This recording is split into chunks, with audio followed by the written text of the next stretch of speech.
Hope you guys are doing well. Welcome back. So in this video we are going to discuss about that how you can create the account on Wise. So first of all, what you have to do, you have to write the Wise here, and after writing the Wise you have to press the enter. So as you can see, the Wise website is here. Now what we have to do, we have to click on this option, create your Wise account. So we have to click on this. So as you can see, the website is open. Now what we have to do, we have to click on the Google. So I'm going to continue with Google.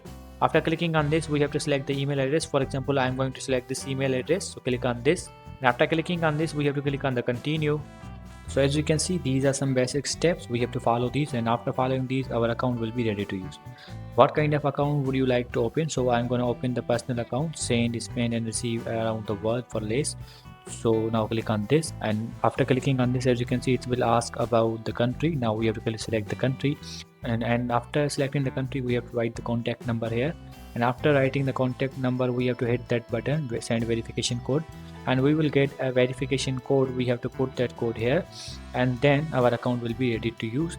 And after that, we have to generate a password, and we can log in with that password and account will be ready to use. We just have to follow these steps. So after following these steps, our Wise account will be ready to use. So I hope you guys understand this video, that how you can create the Wise account. So see you guys in the next video.